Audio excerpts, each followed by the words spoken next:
There you go. Well, ladies and gentlemen and children of all ages, welcome to the February South Sound Story Guild's monthly story swap and greater announcements. So we're glad that you're all here, and we'd like to thank the people up there on Zoom from near and far for joining us for tonight's stories. It's going to be an exciting night. I'm anticipating great things to happen tonight, and we're going to have an opening teller who is Jerry Bundell. And then Sandra Nyman is going to come in and be the feature teller. So we've got a double header tonight. So we're really excited about that. But once again, thank you for being people who are coming to listen to the stories, because we're tired of just telling stories ourselves. And also, if anybody either here or on Zoom would like to tell a story tonight, nobody has signed up for the story swap in the second hour. And we don't want to go home too early tonight. But if you think about it and want to tell a story, just let us know at the break. And in the meantime, I'm remembering to turn my phone onto the silent mode so I'm not embarrassed during the stories. And we'd like to ask you, if you're going to chat, please do so during the break with each other. And that way it's not distracting to people listening to the stories and seeing chat here. So hope you all understand that. And I think we're going to have a wonderful time. So is there anything anybody wants to say before we get started? I want to just say that the Ole Old Time Festival is this weekend at the South Bay Grange. Would you come step in the front? Come on, Jen. The Ole Old Time Festival is this weekend at the South Bay Grange. And I believe it might start Thursday, but I know for sure Friday night there's a concert. They're connected with Arbutus Folk School as well. So some of their workshops are there, and there's music and dance, and there's making crankies. I'm a cranky person, but that's not what it's about. So they're the old school venues where you tell a story and it's backlit and all that. So the storytellers could come and make a cranky and do a story if they wanted to. Thank you. Thanks, Judy. So where do we get more information on that? Is there a You should website? just look at Ole Old Time. Only old time. So might want to go ahead and look, because the South Sound Grange out there has a lot, South Bay Grange rather, has a lot of great activities going on. I've been out to a few contra dances there and almost made it through the evening. So And we're actually, apparently, I haven't checked this out, but it was announced at the South Bay Grange meeting that Monday night, kind of tagged on to the Ole Old Time, is a waltz workshop. So that's a little less strenuous. That's kind of connected to the contra dance community. I haven't looked that up. So it's great events, and the music, the live music there music. is really good. So that's worth going to, even if you don't dance, you know. I got a sore foot and I can't dance tonight. So just go and listen to the music. So why don't we get started? So Jerry Bundell is going to be the opening teller here tonight. And we expect great things from him. And so I've got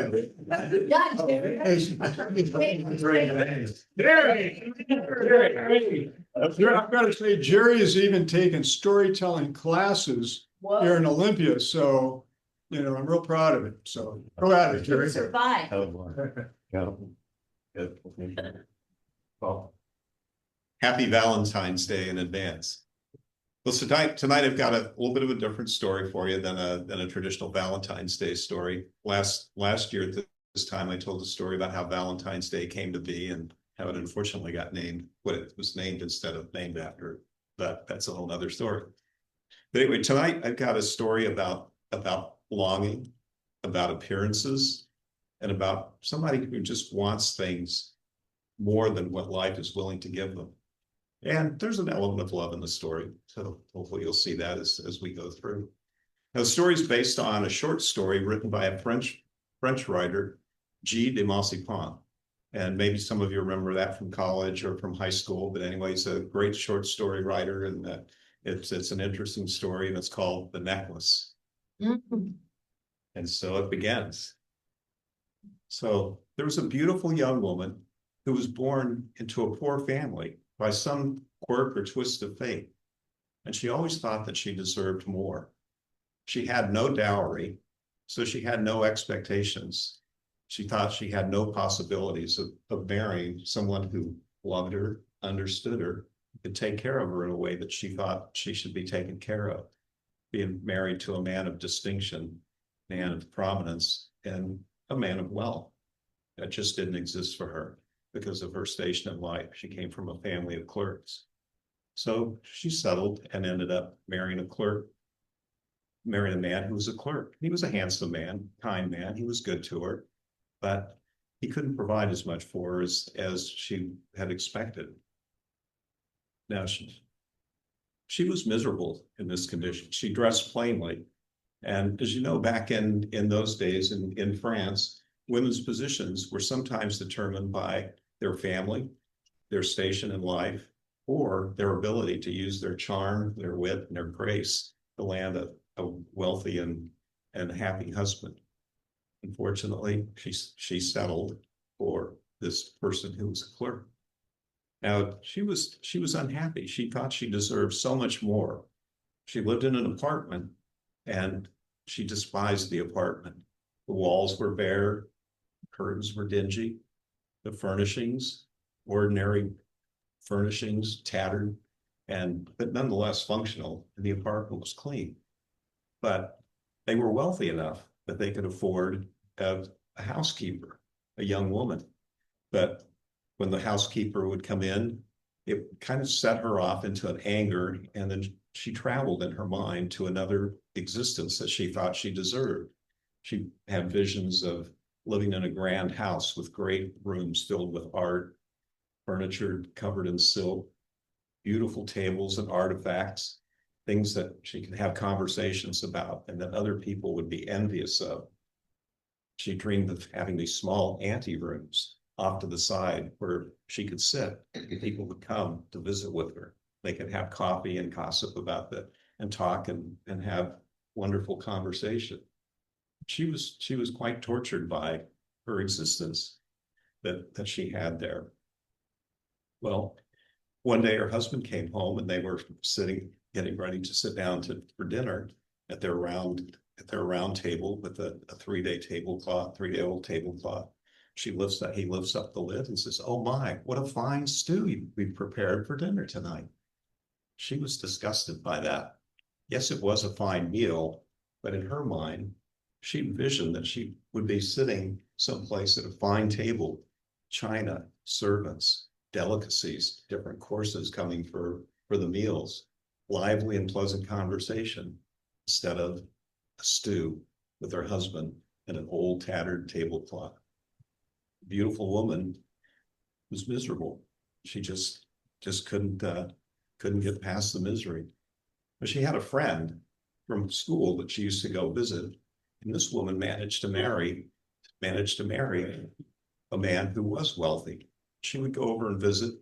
She'd go to her friend's home and look and see all the wonderful things that she had. When she would come back home, she would be miserable for days. She would burst into tears, crying out of envy and jealousy. Well, one day her husband came home and he had this beautiful envelope, fine linen, best of stationery, with a nice red seal, their names on the front of it in beautiful calligraphy. He presents it to his wife and says, "Here, dear, this is something that will probably make you very happy." So she rips open the seal, pulls out this elegant card. It's an invitation to a grand ball at the Ministry of Education, place where he worked.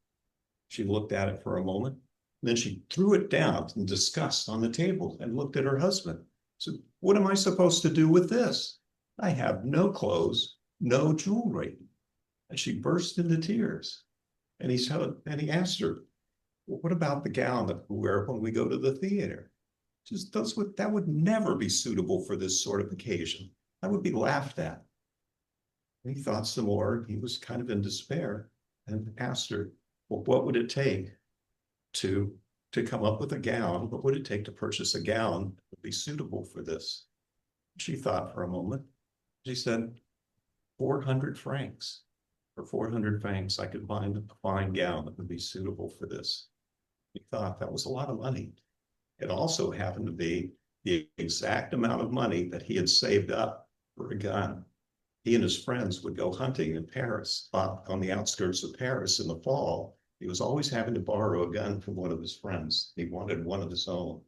He had been working and saving for a long time, but he was willing to sacrifice his money for his beautiful wife so that she could have this wonderful gown. So she goes shopping. She finds just the right gown. The color's perfect for her skin, her eyes, and her hair. And it's tailored to fit her beautiful body. And so she purchases the gown and waits for it to be ready.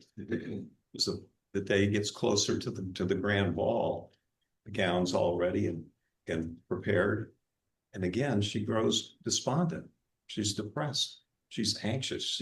And the man just doesn't understand the behavior. He has this beautiful gown. And he asks her, well, what is wrong? And she says, well, I have no jewelry to wear with this gown. Not a single stone do I own that would be suitable for this gown. And he thought about that.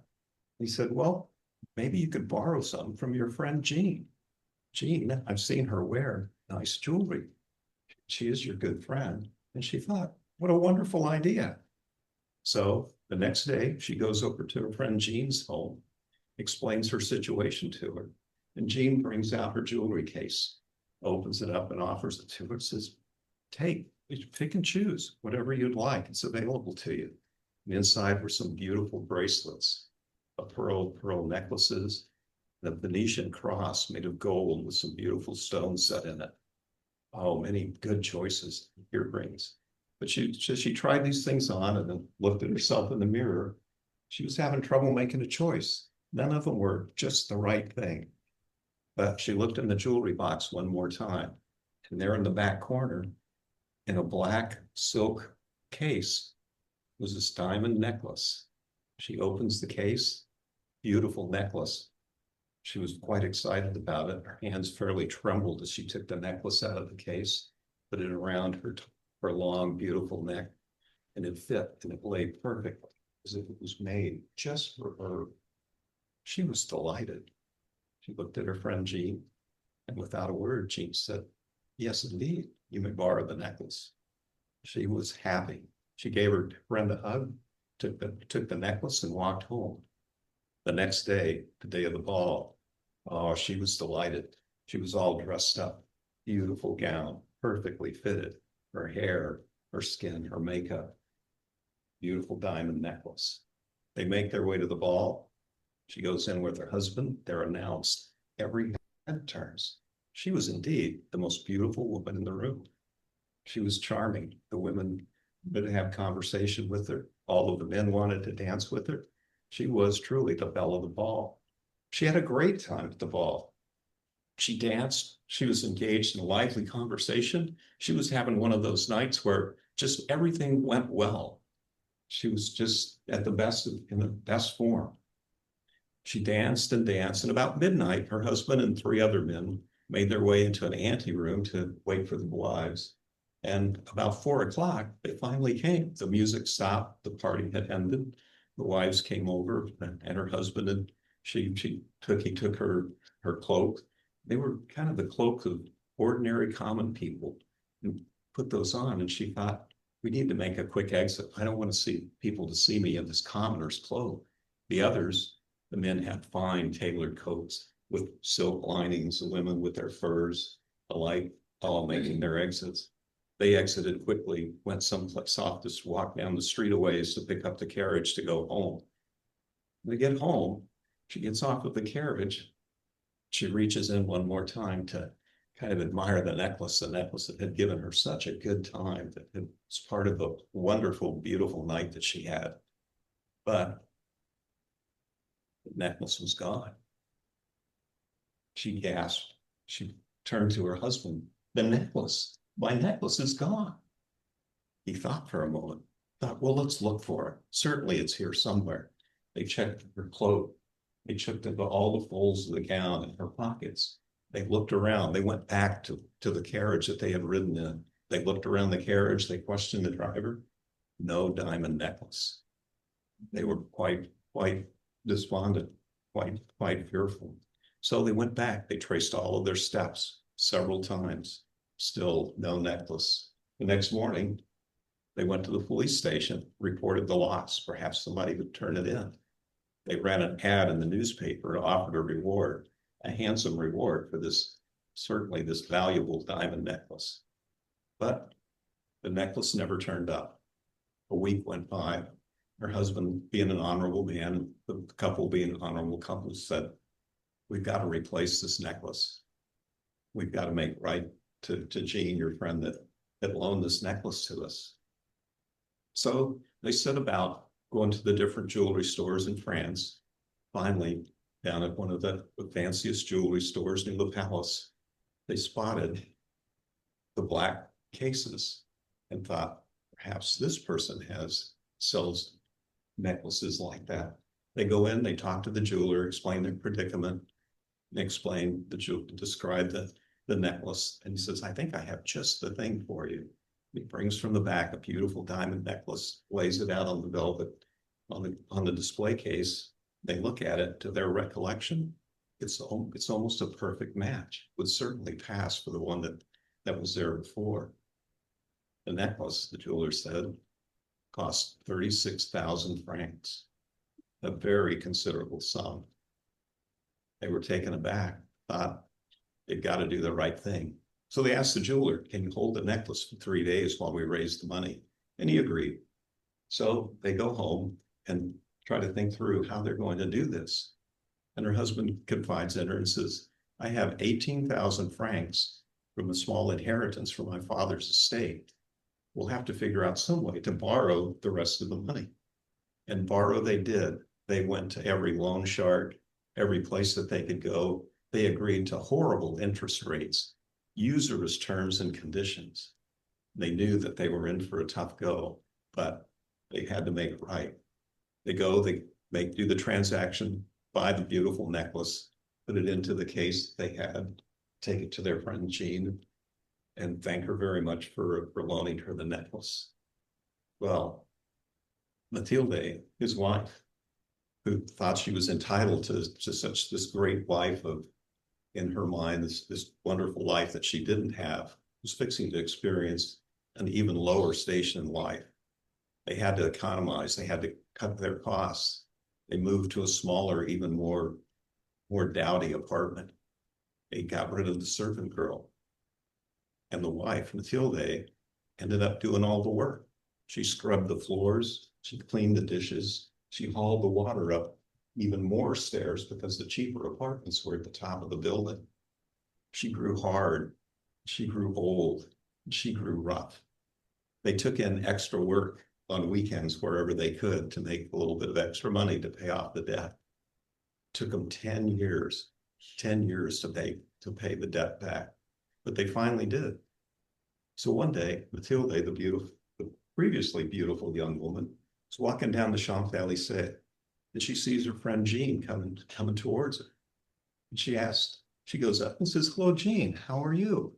And Jean looked at her and said, I'm sorry, madame, but do I know you? She said, of course, I'm Mathilde, your friend. Jean was kind of taken aback. My, how you've changed. She said, do you not remember me? You were the one that lent me the diamond bracelet. She says, oh yes, now I remember. And she said, times have been very difficult for me because it's taken me 10 years. The diamond bracelet, the diamond necklace that you loaned me, I lost it that night. And we have went out and purchased a replacement for that necklace. Went to the jeweler, found the fine diamonds, paid them for those, borrowed the money, and we worked very hard to pay that. It was that debt that has led to my hard looks. Her friend was taken aback and said, oh, my dear Mathilde, replace them with a diamond necklace with other diamonds? And she said, oh, yes, indeed, I did. She looked at her and said, oh, my dear, it was a fake. The necklace was a fake. It was worth at most 500 francs. Thank you very much.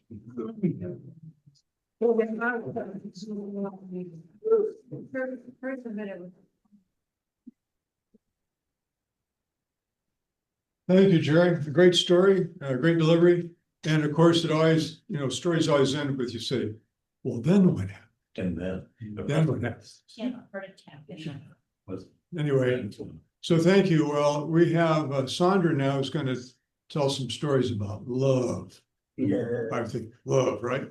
Sort of. Welcome, Sandra. Here's a big hand. Hey, it's Sandra. Okay.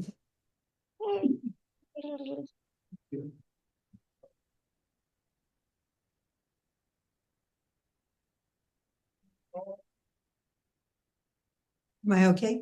Yeah. Okay, my daughter was 15 and a half. She was lithe, she was lovely, she was a student driver. Yeah.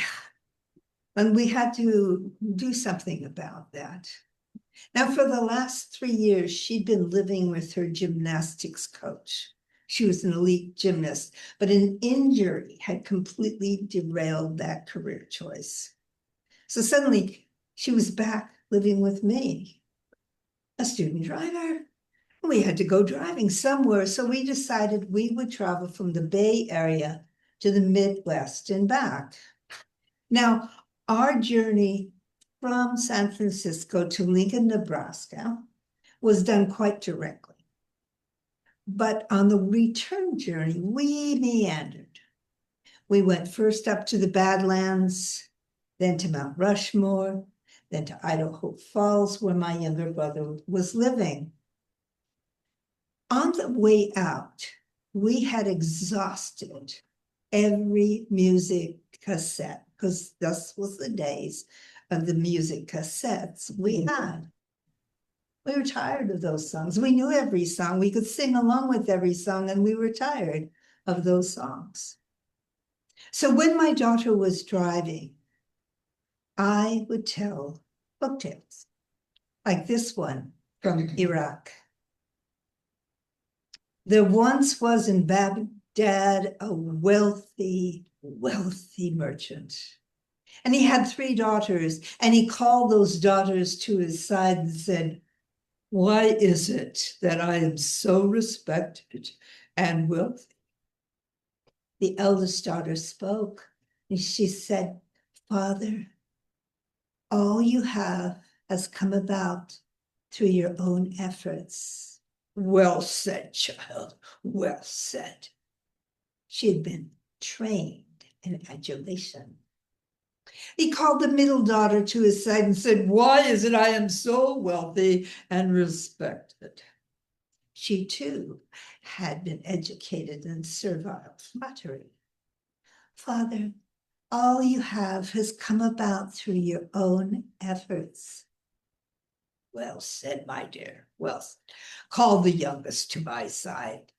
But when the youngest came, she said, "Father, every blessing you have comes from Allah." Well, ultimately, I suppose so, but what about me? Leave the house, go away. So she threw some clothes into a larger cloth, put the bundle over her shoulder, and headed out in the direction she was facing. She walked all that day, and towards the evening time came to some ramshackle sheds where mule drivers were stabling their mounts. She thought she would be safe there for the night. And in the morning, a mule driver approached her and said, "I very much want to get married, but I have no money for a dowry, for a bride price." "Ha! You have no money to give. I have nowhere to live. The pot has found its lid." And so they were married. And a year later, a baby daughter was born. So perfect was this baby, so beautiful, that the midwife held her up and said, "Praise be to Allah." And when this baby was washed, every droplet that fell off her body turned into a droplet of gold. And when that baby made a sound, out of her beautiful lips fell jasmine and lilies. anything is possible with the Almighty. Well, they bathed that baby often. And soon there was much gold, and where there had been poverty, there was prosperity. And the amazing sight of her speaking jasmine and lilies was told from tongue to tongue and traveled from ear to ear until at last it reached the ears of her sisters. What was this? She marries a mule driver and ends up with a fine mansion and beautiful clothes. They had to go and see. They returned from their journey, biting their knuckles at envy. Now time passed, as time does, and the house was always filled with jasmine and lilies. And it came time for the girl to wed. And who but a prince was good enough for such a blessed one? And from a great distance on a camel came a prince, and the wadi was called, and the king's son of such and such a place was engaged to the mule driver's daughter of so and so a place. And everything was arranged. The prince would go back and prepare for the great wedding. And that would give the girl the opportunity to finish her trousseau and sew her clothes with blue and red thread. Now, the aunt, the eldest sister, came and said, "My dear little sister, your daughter is to go and marry a prince, but it is not correct that she travel on a caravan by herself without family. I will go and my daughter will go and we will protect her. We will entertain her on the long journey." And so it was arranged. And they headed off, each woman on the back in a litter on the back of a camel. They had been gone for many days and were far from any town, any village. And the daughter one day said, "I can only speak a single lily, a single jasmine, but please, could you give me some water, Auntie?" "No, there's not enough to go around. You'll just have to bite your tongue, I suppose. Maybe eat your flowers." But after a few more hours, the girl, now with cracked lips, said, "Please, Auntie, just a single drop of water." "Oh, I'll give you water by and by, but first I'll take your right eye." The girl said yes, and yet cut out her right eye. Day passed, and still they journeyed on. And the girl was parched and said, "Auntie, please, just a drop of water." "Oh, I'll give you water by and by, but first I'll take your left eye."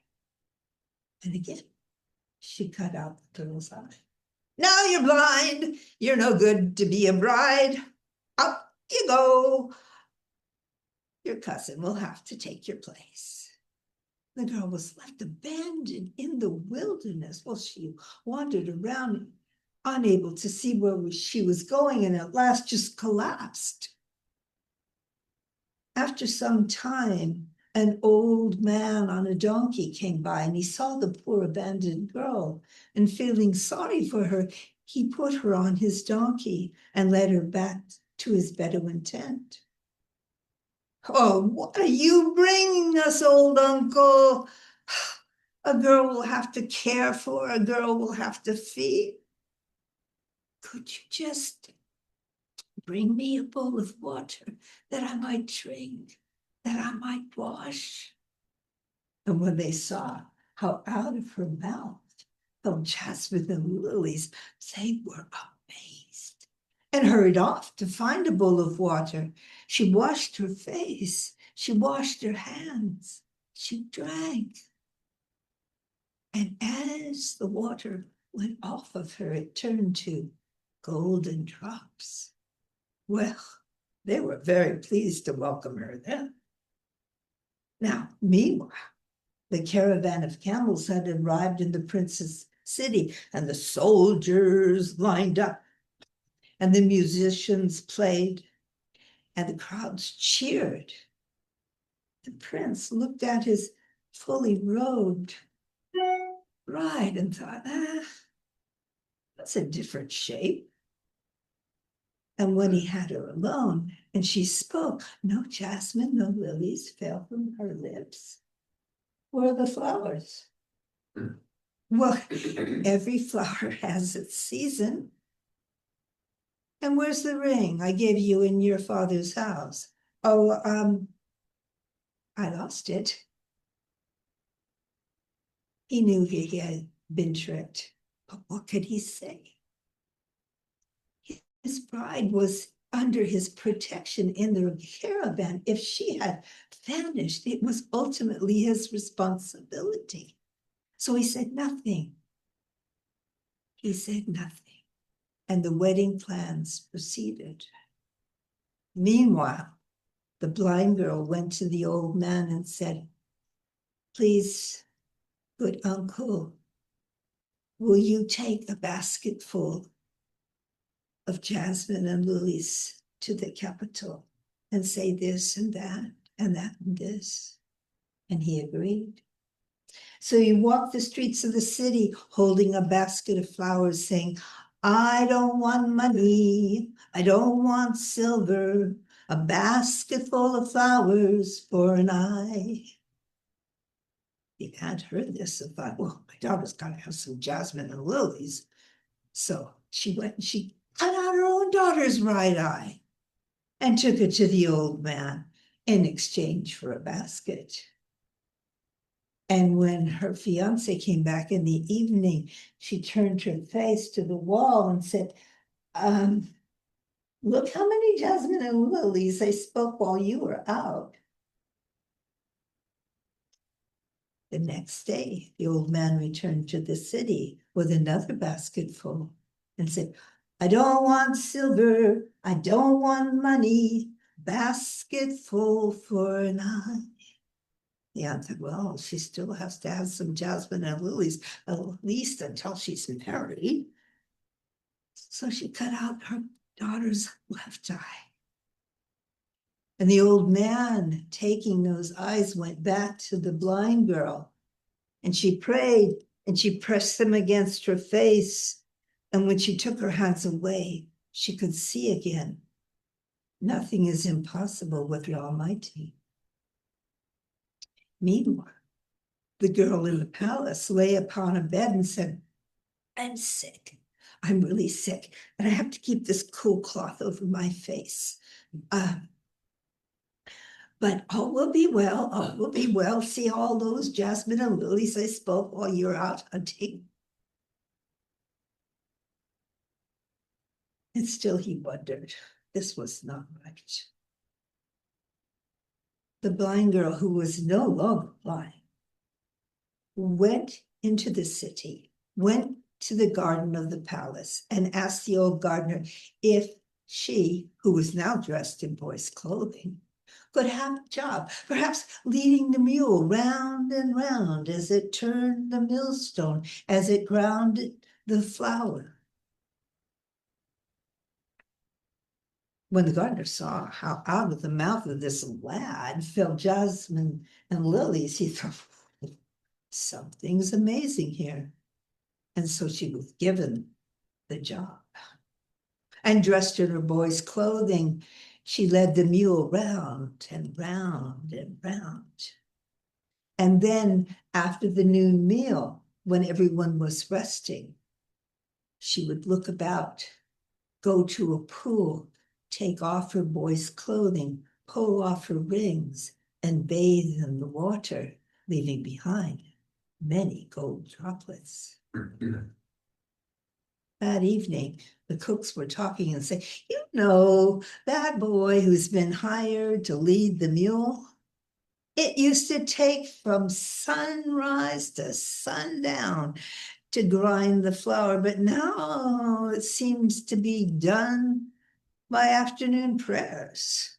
It's just a slip of a lad. no bigger around than a bamboo pole. The prince was intrigued. So the next morning he went and he hid in the bushes and he watched and watched until in the afternoon he saw the lad take off clothes. It was a girl. He saw the girl pull off her rings and put them by the side of the pool, then go in and bathe, leaving behind droplets of gold. He stepped out from the bush and said, I know who you are. I recognize this ring. Tell me your whole story from beginning to end. And so he was restored to his rightful bride. He sent the cousin and the aunt away in disgrace. And there was a wedding that went on for 40 days and 40 nights. I left them happy and home I came. May all your days be just the same. Mom, that's a horrible story. I mean, yuck. Hadn't had eyeballs. I mean, folktales, it just, hey, it had a happily ever after ending, didn't it, daughter? Oh, yeah, yes, but there should be more romance and less violence. We discovered Harlequin romances when we were in a little town just 2 miles outside of Mount Rushmore. Keystone, it was called. There in the Goodwill, we found for 75 cents each, Harlequin romances. So while I drove, she would read those tales.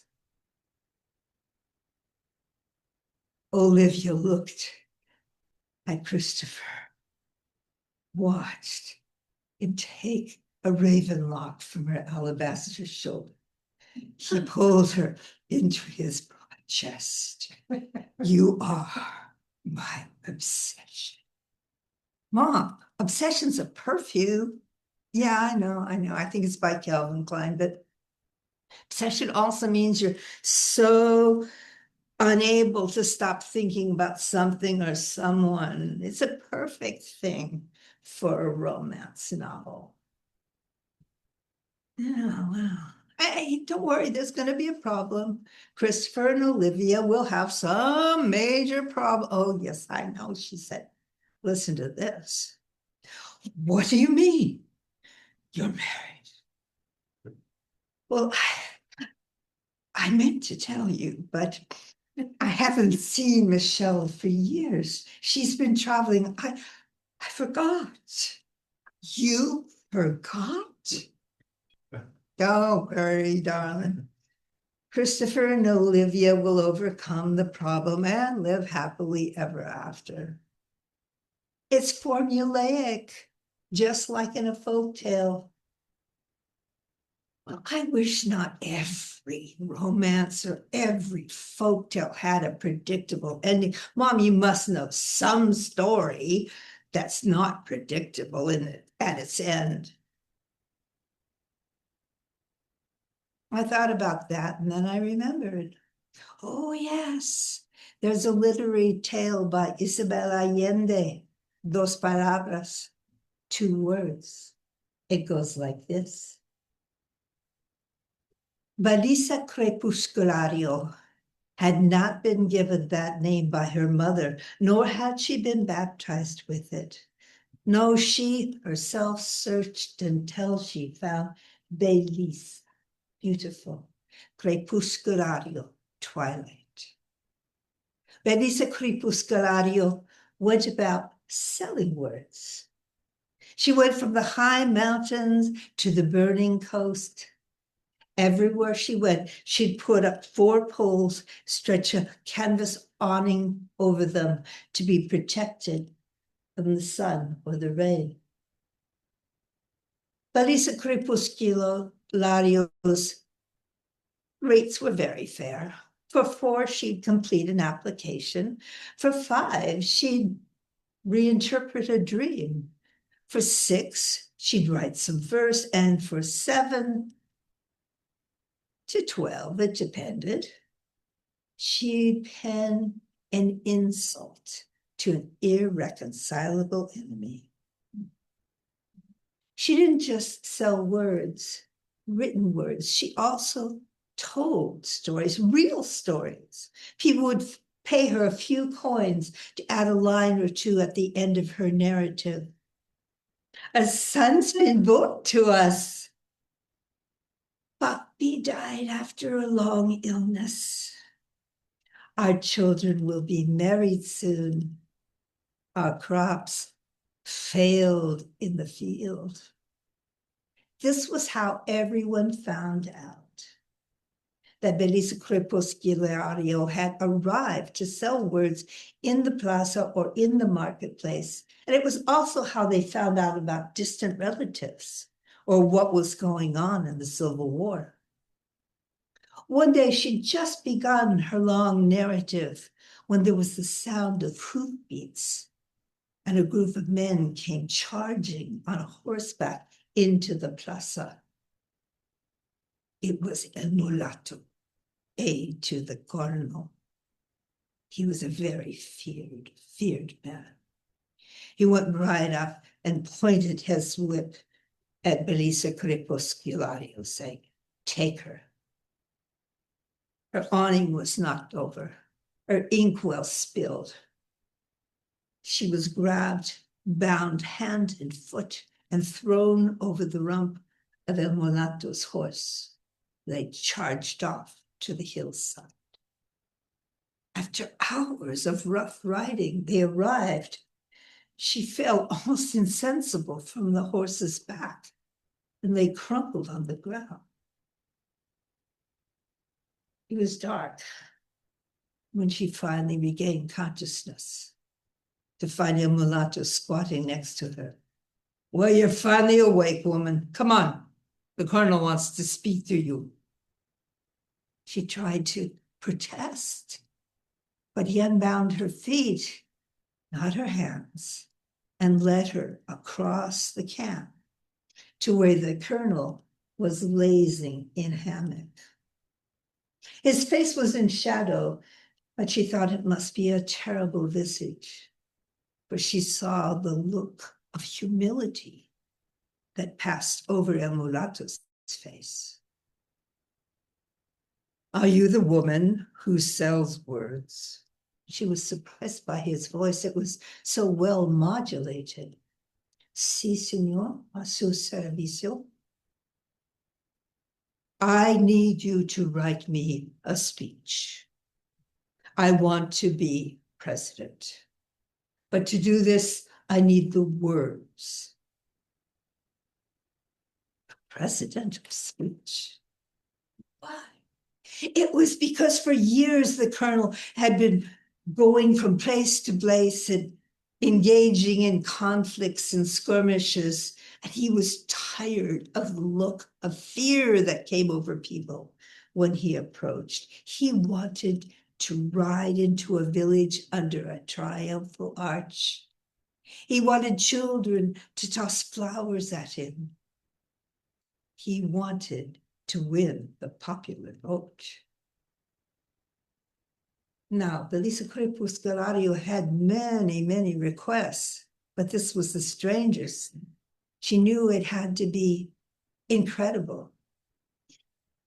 She searched her repertoire, and all that night and half the next day she worked on. She couldn't use tired promises, words which had been worn out with overuse. No, she had to find something fresh, something real, something that would touch the minds of men and the intuition of women. At last she had it, and she penned it on a single piece of paper, and going across the camp once more, presented it to the Colonel. "What is this?" "You don't read, Colonel?" "War is what I do. War is what I know." "Then I'll let you commit it to memory. I will recite it to you. So 3 times carefully enunciating every word, she gave the speech. And as she did, all the soldiers gathered around, leaning forward, listening carefully.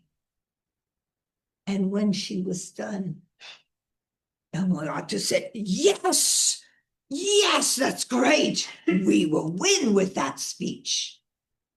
Colonel, you owe me 1 peso. And with every 50 centavos, I give the buyer a secret special word, exclusive to that person alone. He shrugged, but gestured that she might approach. As she came towards him, she moved like a mountain cat. And he felt the heat of her fiery hips. He heard the harsh whisper of her hair as she bent over and whispered with sweet mint breath in his ear 2 words. Said a mulatto. Come on, I'll take you back where I found you. And he returned her to the plaza from whence she'd come.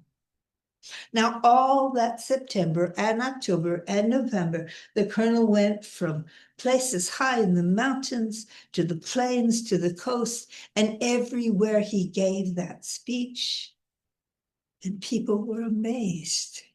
They felt hope. Here was a man who would right the wrongs of history. We're doing great, said Amuto. But the colonel wasn't doing great. He was walking around in a daze when he wasn't giving that speech, quietly mumbling to himself his 2 exclusive words.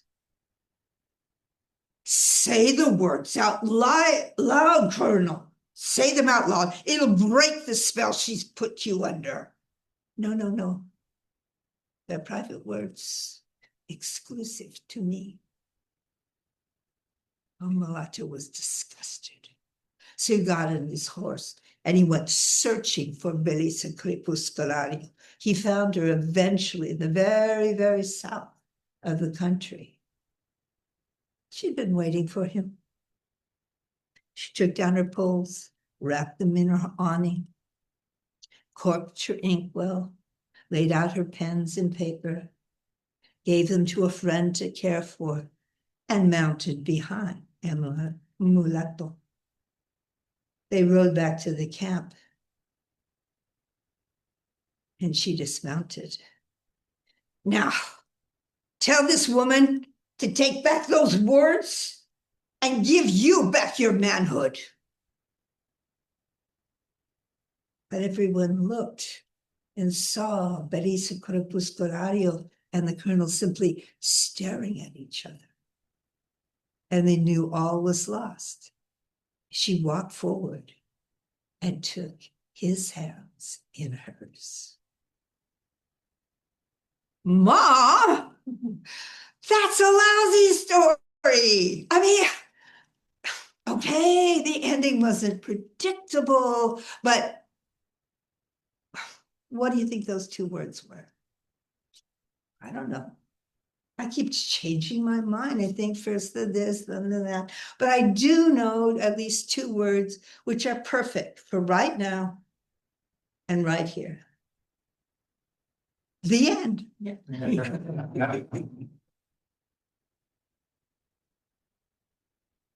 Thank you so much.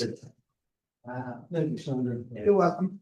What an excellent story, and of course, then what happened? So once again, we're left up in the air tonight. So we're gonna go home tonight going, what the heck happened at the end of both of those stories? So it's really good, and we won't forget it either, will we?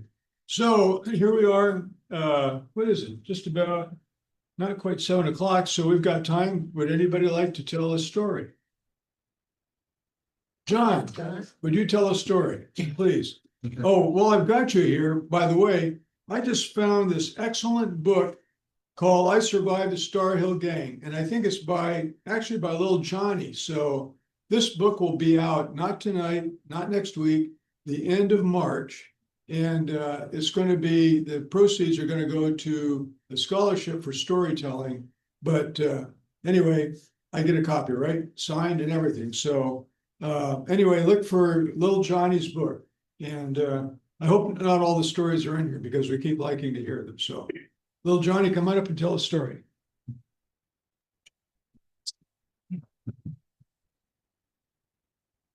Thank you, Brett. It's Valentine's Day in 2 days, so I got the best Valentine story for you. It was February 1996. I was taking care of my mother and father. My father had Alzheimer's. In the later stages, he was pretty bad off. I wanted to put him in a home, but they had a little roadblock. My mother, she had congestive heart disease, and those two do not go good together.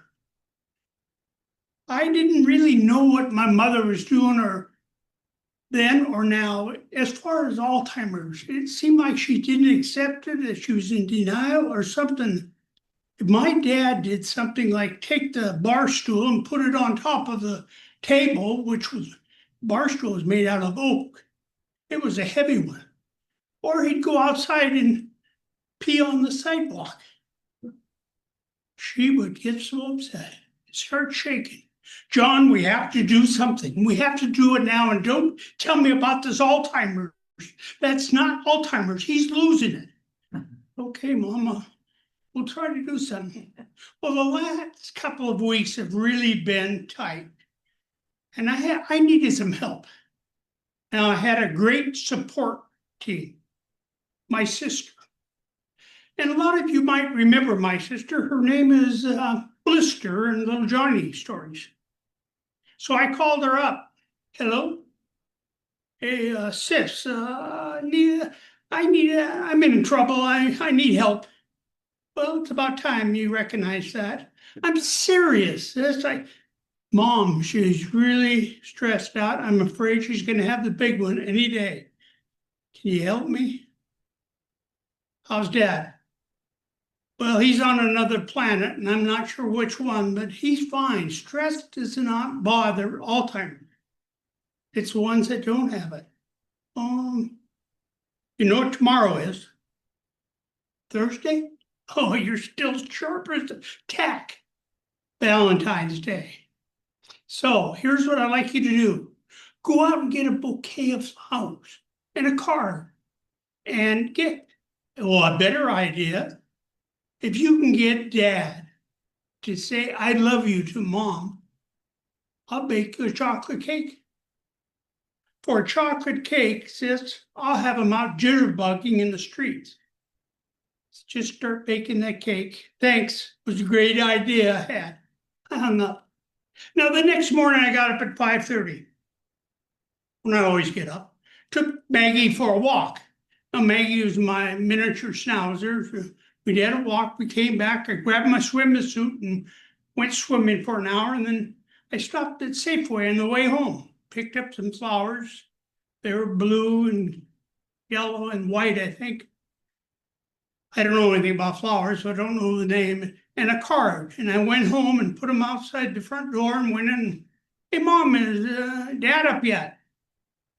I think I heard him in the making noise. Come on, Maggie, let's go see what the old man's doing.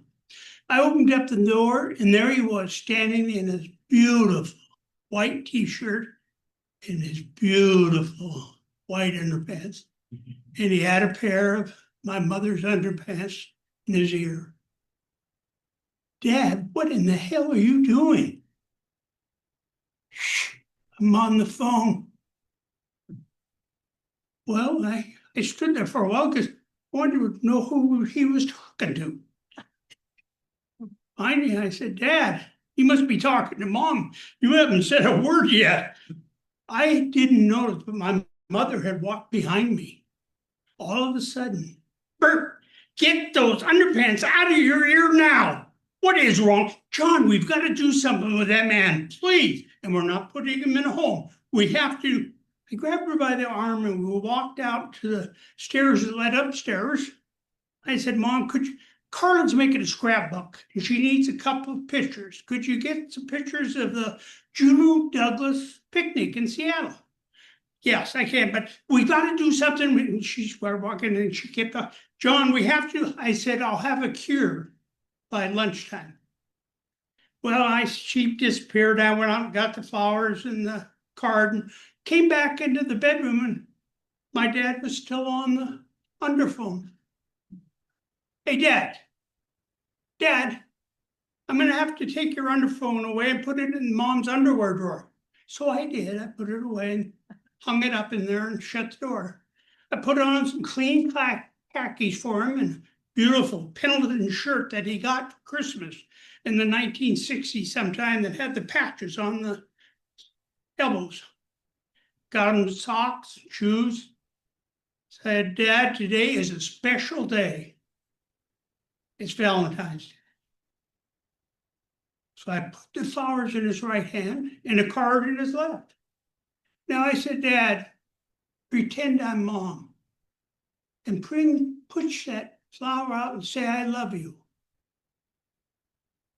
I love you.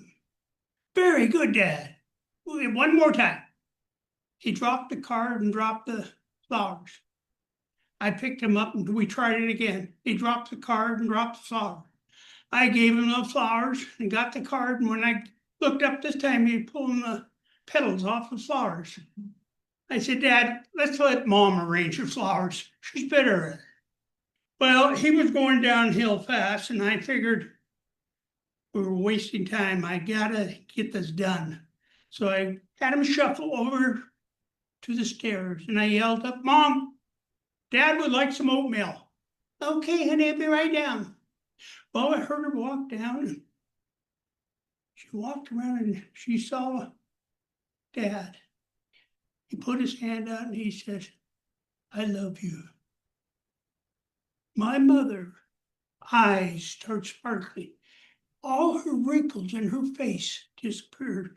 Her hair was waving. She had red lips and a smile. I blinked and it was gone. She was still beautiful. She grabbed my dad and said, I love you. And she held him.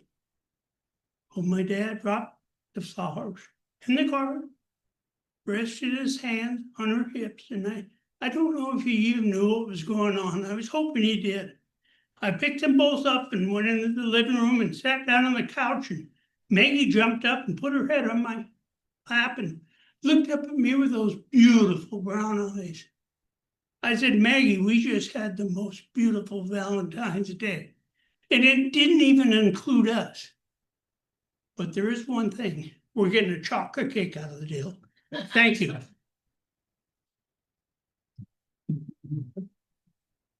Thank you, John. What a beautiful Valentine's Day story. And did you remember to tell Maggie you loved her? So, I'm sure Maggie thought that. Anyway, do we have any more stories tellers from this group or from Zoom? Brett, is anybody up there waving their hand or anything? Let me check it. Okay. Ask him again. Okay, does anybody on Zoom have a story they'd like to share with us? It's a beautiful evening to be telling stories. Just wave your hand. Well, I'll share a really short story. Okay. How about, let me just find out if we got anybody here. Brett, is anybody up there waving their hand? Okay, Judy, would you like to tell a story, please? Thank you. Yes. Okay, well, I have taken zero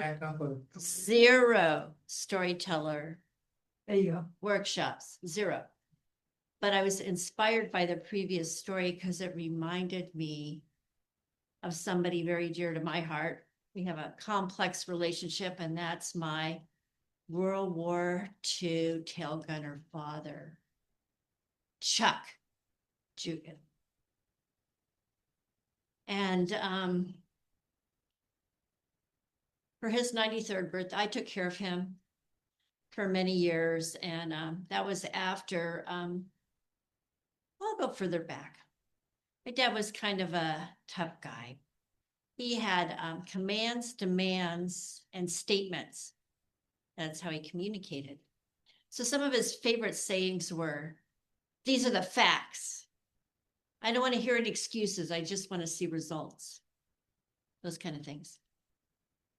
And I was his only child.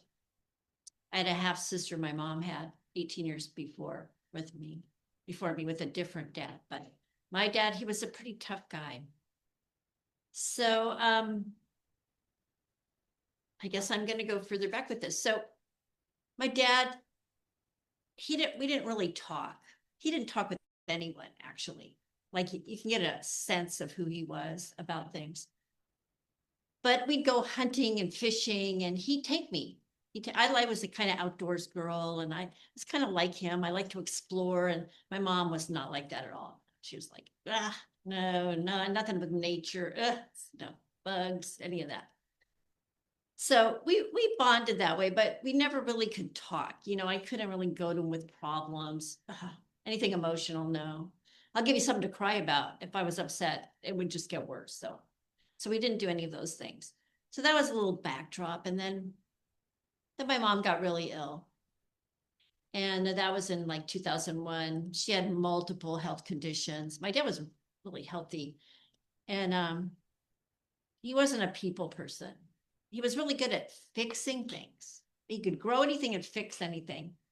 But so there was a long history of my mom had a fall, and then a lot of complex things happened. I'm a nurse, and I was caring for her. And then she kind of went back home. She had been in this facility for a while. And my dad was kind of like, he came from 13 kids in a one-room house.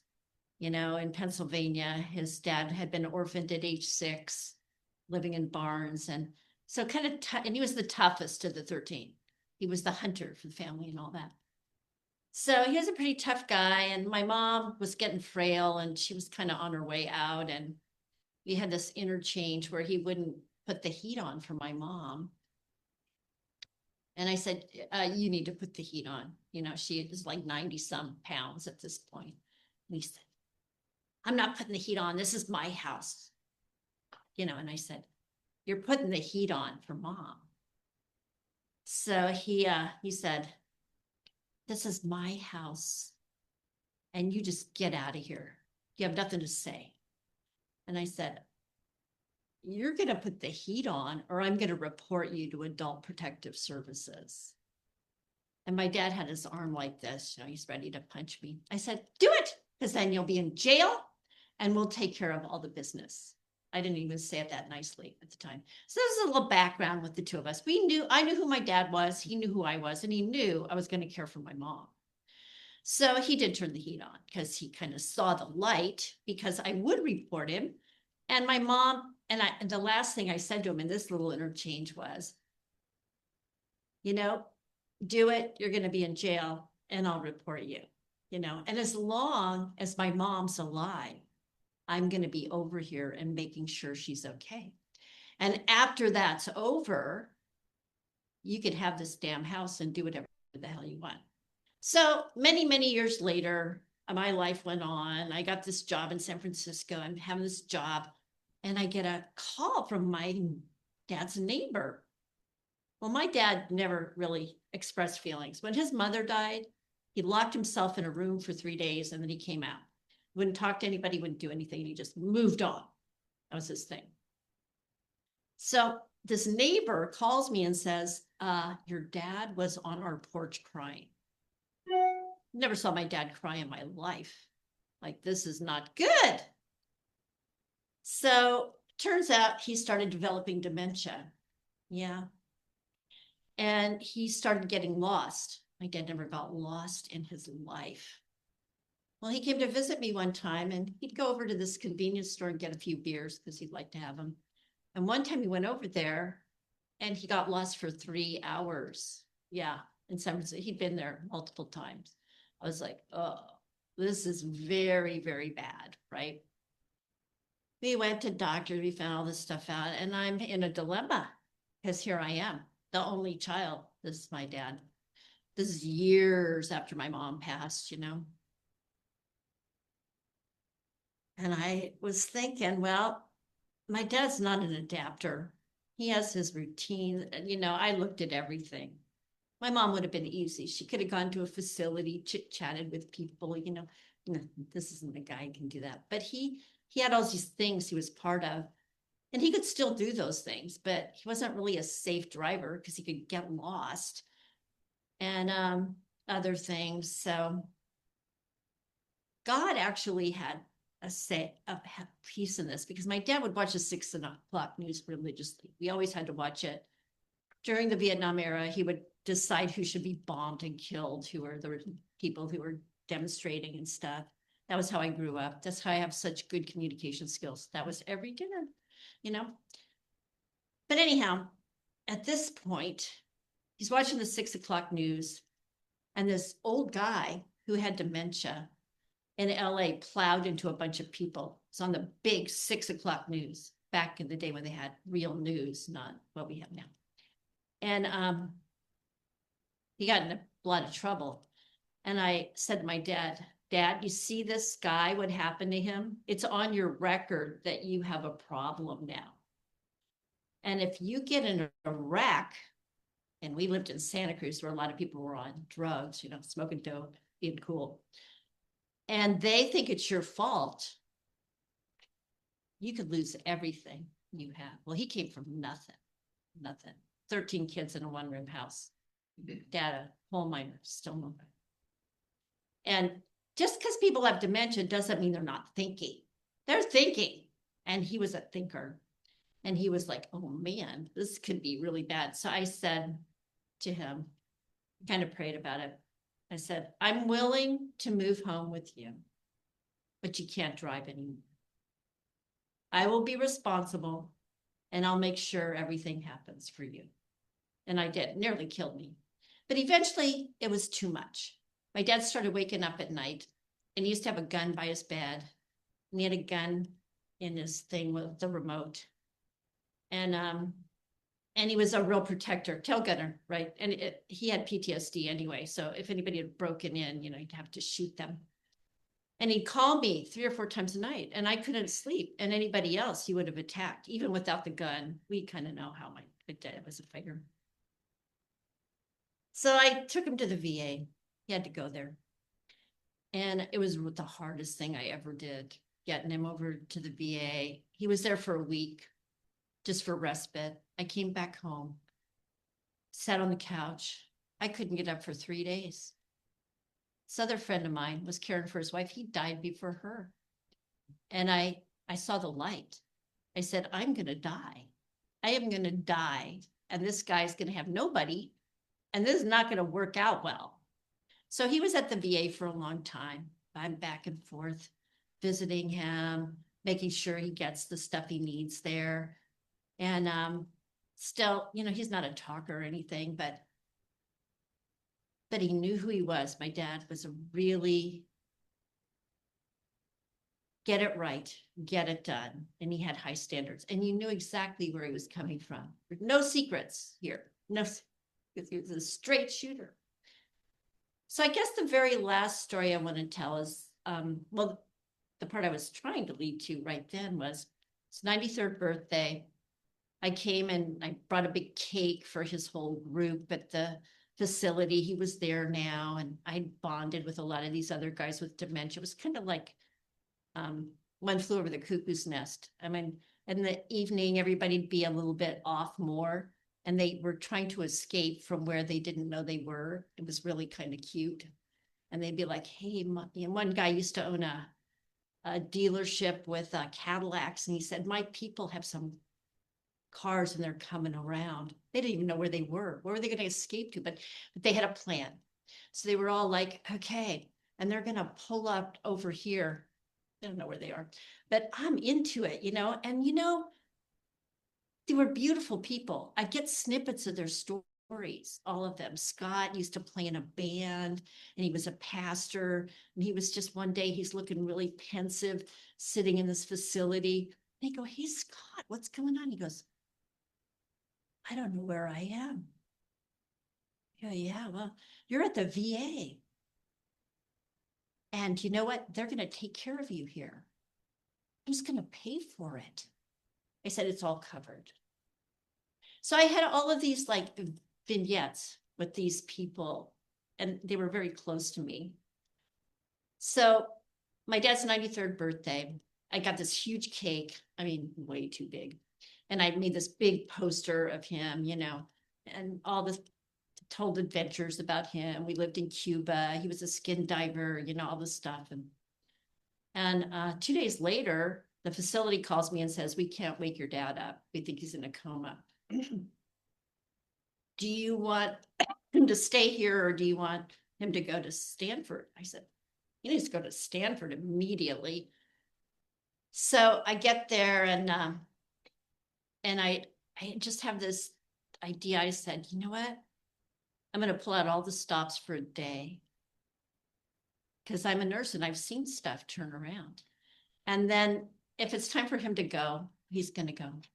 So he gets at Stanford and they have a VA facility. They work with Stanford and all these guys are ex-Navy, ex-Marines in the ICU. And I have this big poster of my dad as a tail gunner, World War II. And I have some cake left over and I'm telling them stories and stuff. He was on all these meds. The next day, my dad wakes up. He wakes up and he's in better shape than he'd been in like 5 years before. I looked like shit. Everybody thought I was his wife. That's how bad I looked. And he looked pretty good. And he said, I saw your mother on a train. Well, this is kind of one of those like end of life things where you see people. And he never really talked to me about talking about my mother or anything. Like that was like a really big deal. And we had this engagement. He had a few more years. And but it was like all these people showed up and gave him the respect and honor that he needed for his birthday. And it took him going to the ICU. It was just like the weirdest thing on earth who would set this kind of thing up. So, you know, my dad was a complex person. Our relationship was like bittersweet. Like he was a very tough guy. I'm a very tough person. I learned a lot of that from my dad. I learned about the woods. He'd like always make me keep up. You know, he wasn't like a little princess, none of that stuff. He had a tough life and he was like, knew life was going to be tough. And he said, you know, I'm not cutting you any slack. Nobody cut him slack. So that was the gift he gave me. So before all that piece happened, or actually later, I was visiting him one time. You know how you want to have this kind of bonding experience with your dad. And I'd been through so much and all that. And I was exhausted. You know, he was getting cared for and I was coming back and forth and trying to navigate stuff. And I took him out. They had some outdoor places. He loved being outdoors. We're under this tree. He's pretty pissed off and he's in his wheelchair and he can't do everything anymore. And I go, I'm trying to have a conversation. He's not a conversation. I said, Dad, what do you think really describes you? You know, like just, I'm hoping for a little, maybe a bonded moment, you know. Like, I'm so glad I had my wife and daughter. Yeah, I had a son. It was just a little, and my dad looks up at me and he cocks his finger at me like this. And he goes, I'm a straight shooter. It was so true. It was the total truth about my dad.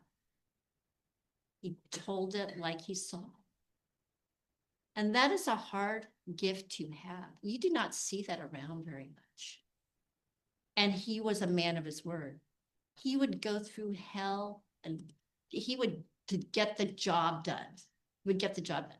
And you couldn't go to him for any emotional advice or comfort or care. That was not his skill base. But he'd get the job done. That's what's sharing about your Thanks, Judy. Well, families have stories, don't they? So thank you very much. And I think, we're actually going to wrap up a little early tonight, so we won't take a break. Go ahead, Brad. I have a Valentine's story. Oh, should we take a break and do the story or? Oh, my story isn't that long. Okay, It's up to you guys. there's a promise. Here we go. Everybody okay? Yep. Stat, I Pardon? can tell a story later. I thought you were gonna have a break, but I can. Well, that's why I asked in the beginning and nobody. stopped. Maybe it's fine. Okay, so why don't we go ahead and take a Yeah. 5-minute break, okay? Great. Make a run next door. Okay. Anybody else gonna tell a story? Last chance. There's 2 and then that's it. A pigeon flew into the window, plucked the barrette in its beak and flew off. She said. The very next morning, she's sitting there in the window, brushing her long, beautiful hair, getting ready to put a ribbon in her hair when the same pigeon flew in, plucked the ribbon out of her hand and flew off. She said. The third morning, she's sitting there, brushing her long, beautiful hair, getting ready to comb her hair, and here comes that same pigeon. What? I don't know what's going on with the dark. Anyway, the pigeon takes the comb and flies off with it. Well, that's it, she said. So. I'm just gonna go on. Okay, here comes the lights. Okay, so she goes, well, that's it. She gets up, stomps out of there, runs outside. She sees that pigeon flying off with the comb in its beak, and she runs after it. And the pigeon lights on a tree, and it's like it waits for her. And she catches up, and it flies ahead, and she runs after it, and it flies ahead, and it leads her out of the castle, across the fields, and into the dark wood, where she has never, ever ventured before. She follows this pigeon through the woods, and they come to a clearing, and the pigeon has disappeared. But across the clearing, there's this miserable looking hut, and she walks across looking for the pigeon, and this out of the hut, out of the door, walks this handsome young man. Well, her heart flutters, and he walks up, and she says, oh, excuse me, but, well, did you see a pigeon flying here with a comb in its beak? That pigeon has been stealing from me, and well, did you see such a pigeon? And that young man says, yes, I know all about that pigeon, for that was me. I have actually a handsome prince, but a witch put a spell on me and made me into that pigeon. I don't know why, but I do know that you are the only one who can break the spell. Me? She said. You are the only one. Well, what do I have to do? She said. And he said, now, all you have to do is go into this hut, sit in the chair in the window, and wait. And I will turn into a pigeon, and I will fly away. And then you have to watch the spot that I fly away to. You have to watch that spot for a year, a month, and a day. A year, a month, and a day, she said. Me? I'm the only one? Well, he was so handsome. She was willing to do it. And she said, well, all right. And so she went into that miserable looking hut. She went and sat in the chair in the window. And sure enough, he turned into a pigeon and flew away. And she watched that spot. And she kept her eye trained on that spot. She kept watching. She did not look away. She sat still looking at that spot, and time went on. Days and days and days went on, and the sun was shining through, and her skin began to burn and peel and crack and burn and peel. But she never gave up. She kept looking at that spot. Months went by, months and months went by, and then the rains came, and she was drenched, but she did not move. She kept watching that spot.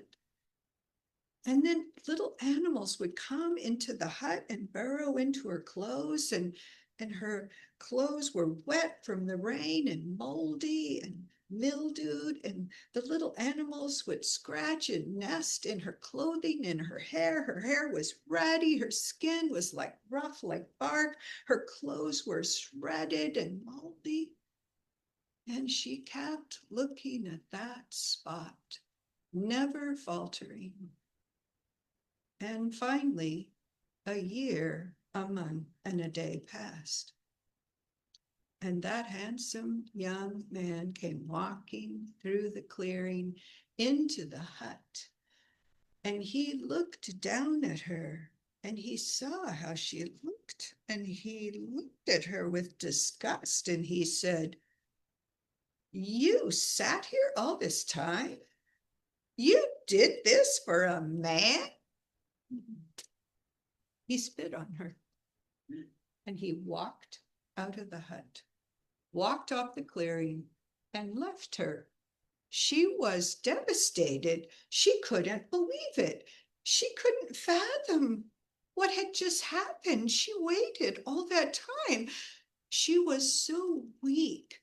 She could not even stand. She finally slid out of the chair, dragged herself across the threshold, and on the ground in the clearing she lay, sobbing, and finally fell into a deep sleep.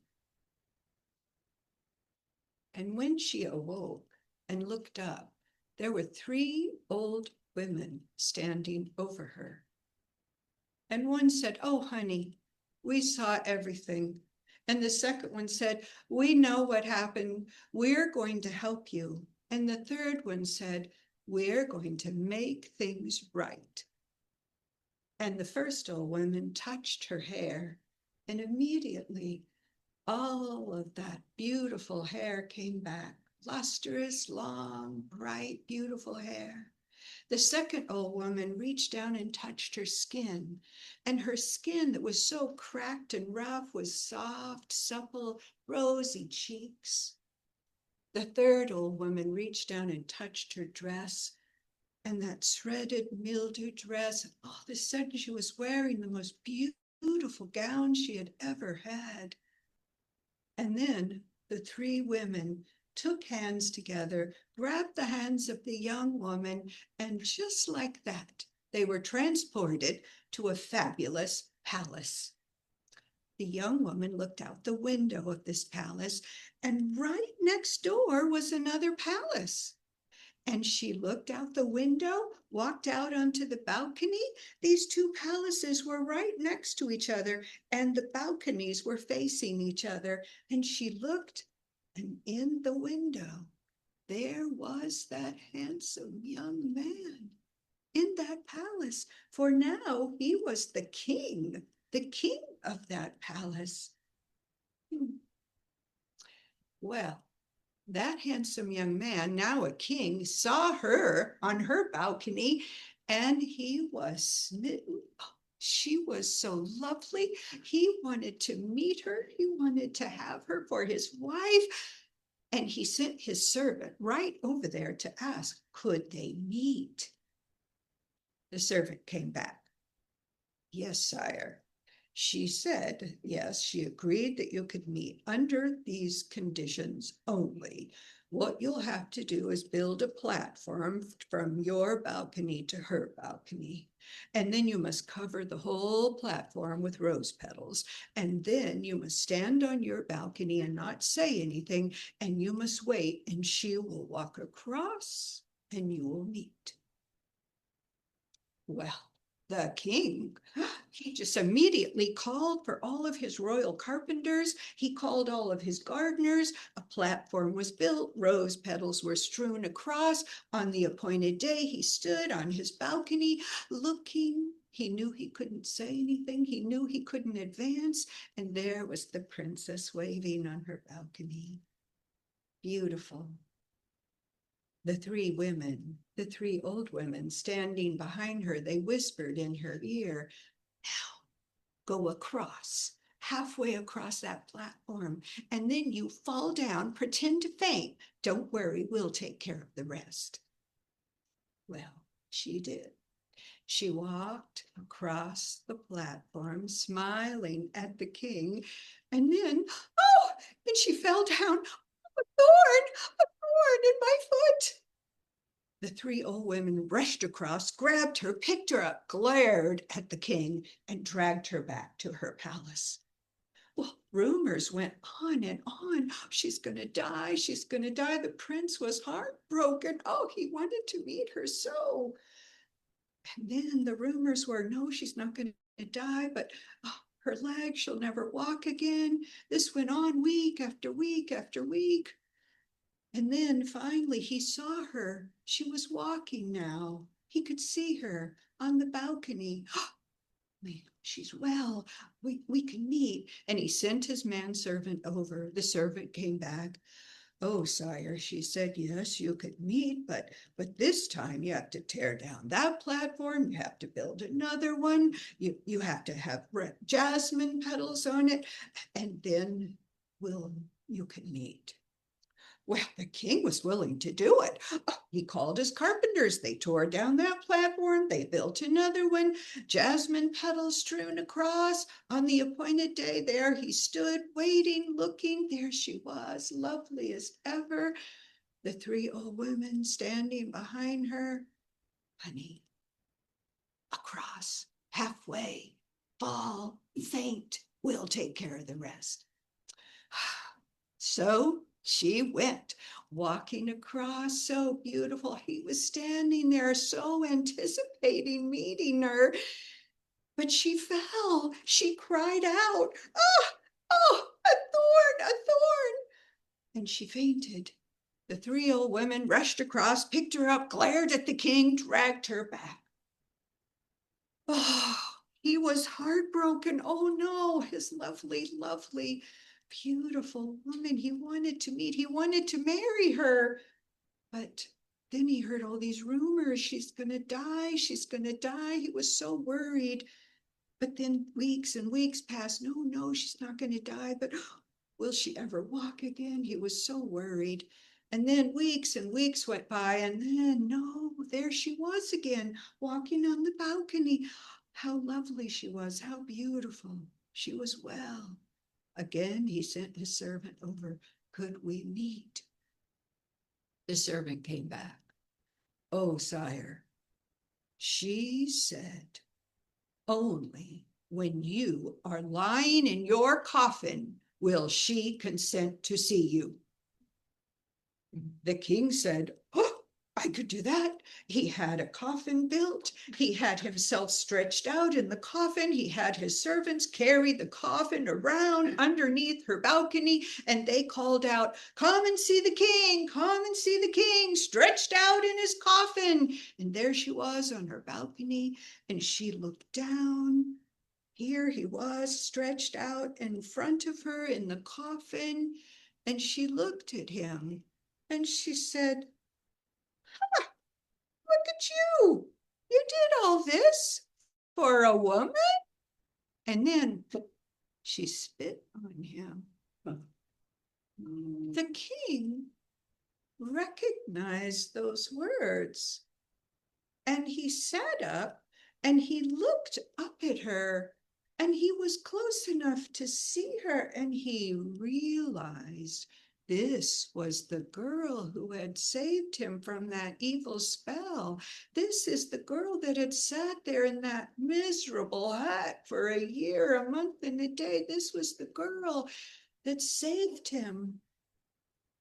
And he said, oh, please, princess, I'm so sorry. Please forgive me. And can we start over?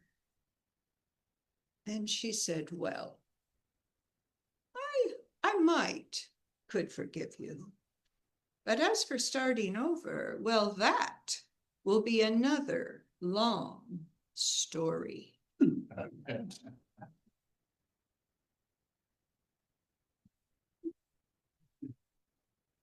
You may, are there any more stories? Better ask again before I otherwise. I'm surprised. Okay, well, here we go then. Here's the commercial announcement, sort of. First of all, everybody, please look at southsoundstory.org, not South Sound Story Guild, southsoundstory.org, because Mitch has laid out all of the events coming up, and I mean, there are a bunch of them. A couple I'd like to highlight. Let's see. On March 11th, Stacy and Elizabeth Lord are going to be our lead off and feature storytellers. They're both story only folks. So again, we guarantee, just like we do every time, that our opening and featured storytellers are going to be great. So we saw it this month, and we expect to see it again in another month. Let's see, we've got coming down the road, we've got Ingrid Nixon, one of our storytellers from Homer, Alaska, who's been a member of our guild for many years, is going to be here, and she'll be telling stories about the Shackleton adventures. And we've got some little posters here if anybody wants to take one with them, and it's also online. So please take a look at that. I think you'll really enjoy it. And then coming up in June, Will Horniak is actually going to be here telling stories, but instead of it being here in the Harbor House, we're going to be over at Traditions and the Soul Cafe. So it'll be a big event. A lot of spaces. We can hold 70 people there. So tell all your friends, bring people with you, or we're going to be casting bad looks at you. So that's about it. Pardon me? Good food too. Oh yeah, good food too. So it's good food, good drinks. So it's going to be a big event. So that's good. And so And in May, Toby will be telling. Oh yeah, I got a backup. So I didn't mean to skip over you, but May 13th, Toby and Eva Abrams from Seattle will be here. So She'll be here in person too. yes, in person. Yeah.